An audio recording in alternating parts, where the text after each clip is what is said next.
मध्यरातमा जब सबै सुतिरहेका हुन्छन् तब तपाईको कुकुर एक्कासी भुक्न थाल्छ। कुनै चीज छैन, कसैको आवाज छैन, तर ऊ लगातार अन्धकारतिर हेरिरहेको छ। यस्तो अवस्थामा हामी सबैको मनमा एउटै प्रश्न आउँछ, के उसले केही देख्यो? कि कुकुरले साँच्चै भूत देख्छ?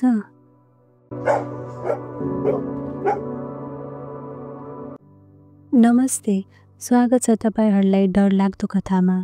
यहाँ हामी रोचक, रहस्यमय र डरलाग्दो कथाहरू सुनाउँछौँ। आजको विषय रहेको छ कि कुकुरले साँच्चै भूत देख्छ। धेरैले यो कुरा सुनेका हुन्छन्, तर यसको पछाडिको सत्य के छ? आज हामी हरेक दृष्टिकोणबाट यो कुरा हेर्नेछौँ र साथै आफ्नो अनुभव पनि बाँड्नेछौँ। हिन्दू संस्कृतिमा कुकुरलाई यमदूत अर्थात् मृत्युका देवता यमका दूतको रूपमा चिनिन्छ।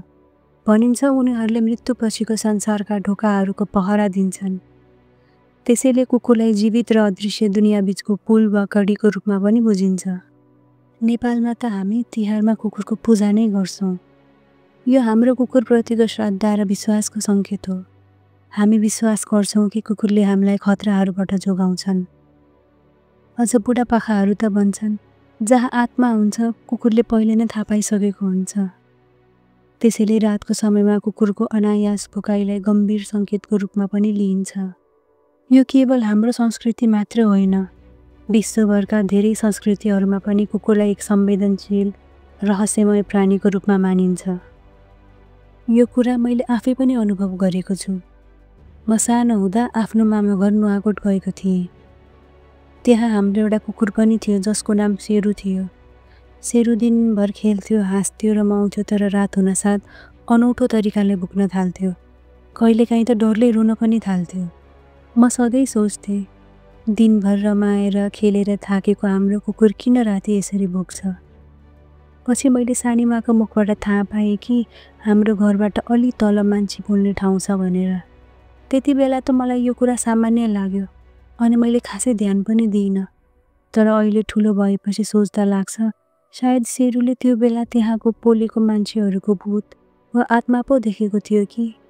यो अनुभवले मलाई अहिले धेरै कुरा सोच्न बाध्य बनाउँछ। अब कुरा गरौँ विज्ञानले के भन्छ त? विज्ञानका अनुसार कुकुरहरूसँग मानिसको तुलनामा धेरै संवेदनशील इन्द्रिय क्षमता हुन्छ। उनीहरूको सुनाइ शक्ति हामीभन्दा 4 गुणासम्म तीव्र हुन्छ, जसले गर्दा हामीले नसुन्ने आवाजहरू उनीहरूले सजिलै सुन्न सक्छन्। त्यस्तै उनीहरूको सुन्ने शक्ति त झन् हजारौं गुणा प्रबल हुन्छ। रातको समयमा पनि कुकुरले हामीभन्दा राम्रो देख्न सक्छ।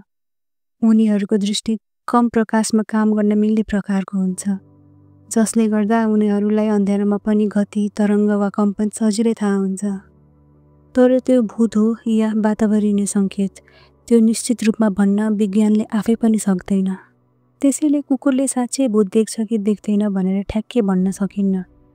तर हाम्रो संस्कार र विज्ञानको दुवैको दृष्टिले हेर्ने हो भने कुकुरले हामीले नदेख्ने र महसुस गर्न नसक्ने चिजहरू अनुभव गर्छन्।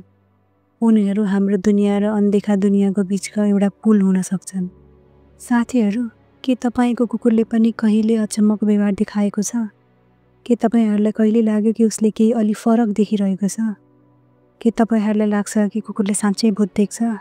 आफ्नो अनुभव तपाईहरूले कमेन्ट बक्समा लेख्न सक्नुहुन्छ।